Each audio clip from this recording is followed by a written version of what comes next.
Bonjour à toutes et à tous. Vous avez dans votre application TopCapi un grand nombre de données. Leur potentiel est énorme pour comprendre et piloter votre activité. Mais comment obtenir des données prêtes à l'emploi et exploitables par tous? Le module DataVis, disponible depuis la version 6.2 de TopCapi, répond à ce besoin. Dans cette vidéo, nous verrons à quoi sert le module DataVis, des exemples d'utilisation et comment configurer un tableau de bord. Je m'appelle Maxime, ingénieur avant-vente chez Areal, l'éditeur de la solution de supervision TopCapi. Avec le module DataVis, les données issues de votre supervision TopCapi sont mises en forme pour répondre aux besoins d'exploitation. Elles peuvent être utilisées pour suivre l'état des installations ou pour faire de la maintenance préventive en mettant en évidence les évolutions anormales ou les dérives de fonctionnement. Le module DataVis permet de calculer des indicateurs de performance adaptés à votre activité. Ces indicateurs offrent une vision synthétique du fonctionnement des installations et facilitent leur suivi au quotidien. Ils peuvent ensuite être intégrés dans des tableaux de bord dynamiques et personnalisables. Chaque utilisateur accède ainsi à une visualisation claire et actualisée des informations essentielles pour analyser rapidement la situation et aider à la prise de décision. Nous voici sur TopCapi où nous allons consulter notre premier tableau de bord. Pour cela, nous allons aller cliquer sur l'icône DataVis. Nous arrivons sur ce tableau de bord qui permet en fait de concentrer toutes les données de consommation mensuelle de tous les points de livraison d'un territoire.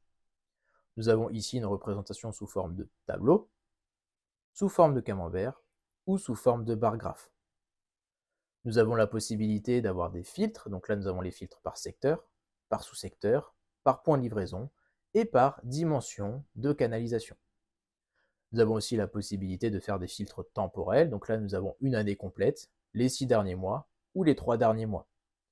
Si nous appuyons par exemple sur les 6 derniers mois, nous pouvons voir que l'ensemble des tableaux de bord vont se mettre à jour en fonction de ce filtre-là. Maintenant, si nous faisons un filtre par exemple sur un secteur, nous allons avoir de la même manière une actualisation de notre tableau de bord. Au-delà de l'intérêt de disposer de toutes les données en un seul point, nous avons aussi la possibilité d'exporter donc sur la période souhaitée sous la forme d'une image, d'un PDF ou d'un fichier Excel. L'intérêt est de pouvoir donc diffuser l'information aux personnes concernées. Mais est-ce que tout le monde a accès à ce tableau de bord? En fait, il existe la même notion de droit que dans toute l'application TopCapi. Pour cela, nous allons aller en haut à droite, où vous pouvez avoir le réglage des permissions du tableau de bord. Voyons maintenant un autre exemple de tableau de bord. Pour cela, nous allons aller dans la liste déroulante, sélectionner le tableau de bord à afficher. Ce tableau de bord a été paramétré pour concentrer les informations utiles à une analyse rapide et répondre à une question cruciale: quels sont les postes de relevage qui posent problème? Auparavant, pour avoir plus de recul sur ces indicateurs, il fallait consulter un classeur Excel alimenté par le module bilan. Pour savoir quels étaient les postes de relevage posant problème, il fallait donc passer en revue chaque onglet dédié à chacun des postes de relevage du territoire.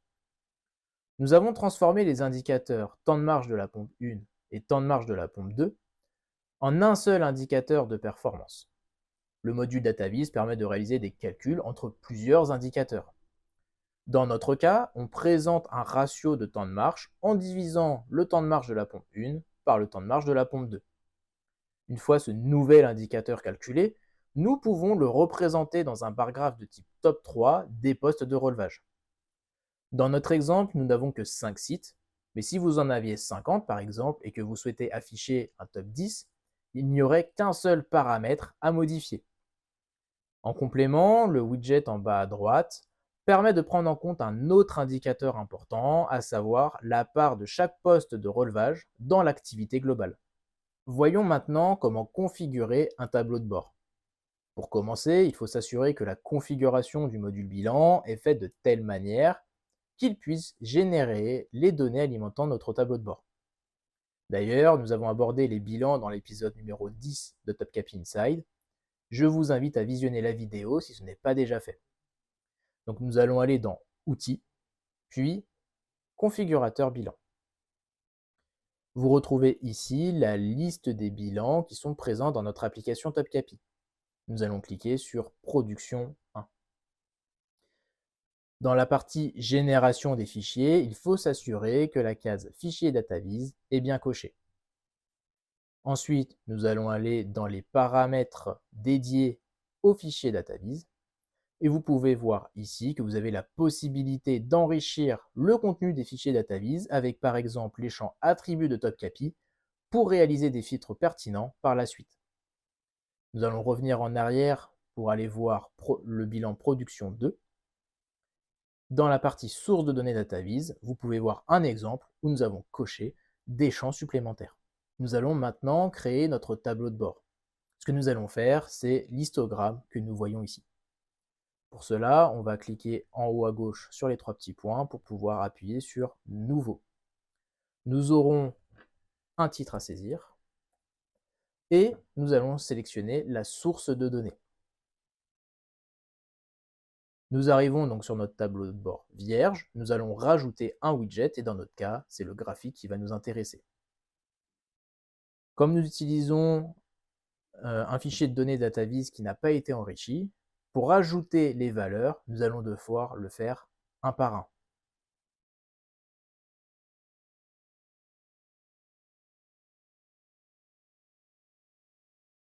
Là, vous voyez que le tableau de bord affiche le total de chaque variable. Nous allons juste rajouter un argument qui est la date. Et nous allons sélectionner dans l'intervalle le mois. Vous pouvez voir qu'assez rapidement, on arrive à recréer le résultat que je vous avais montré précédemment. Nous allons maintenant recréer le même tableau de bord, mais en utilisant une source de données enrichie. Donc nous cliquons en haut à gauche, puis Nouveau. Nous sélectionnons un nom et nous allons chercher donc notre source de données enrichie. Nous recréons un graphique et nous allons aller dans la configuration de ce graphique. Pour ajouter les valeurs, précédemment, on les avait rajoutées une par une. Nous allons cette fois-ci utiliser un champ qui est apparu, qui est le champ val. Dans ce champ val, nous allons avoir l'ensemble de tous les compteurs contenus dans une seule et même rubrique. Nous allons aller dans l'argument, remettre le champ date avec le mois. Et cette fois-ci, nous allons utiliser dans les séries des champs supplémentaires qui sont contenus dans les variables de TopCapi, à savoir le champ info et le champ zone. Nous allons rajouter le champ zone. Vous pouvez voir que maintenant, on a le graphique qui est fait par zone, sauf que nous, ce que nous voulons, c'est avoir la valeur des capteurs par zone. Donc nous allons ajouter une série qui est le champ info. Nous avons maintenant reproduit notre tableau de bord comme précédemment. L'intérêt d'utiliser cette méthode, c'est que si demain, vous rajoutez des compteurs qui exploitent ces champs-là, le tableau de bord se mettra à jour automatiquement. Si vous souhaitez aller plus loin dans le paramétrage des tableaux de bord, sachez qu'il existe un pack d'auto-formation disponible sur notre site internet. Voilà, vous savez désormais comment créer un tableau de bord dans TopCapi. Comme vous avez pu le voir, l'utilisation du module DataVis améliore les analyses, la compréhension des données et la prise de décision.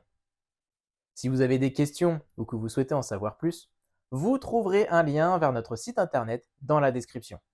Pour plus de vidéos sur TopCapi, nous vous invitons à vous abonner à la chaîne. Nous nous retrouvons très bientôt pour un nouvel épisode, cette fois consacré au calendrier d'astreinte de TopCapi.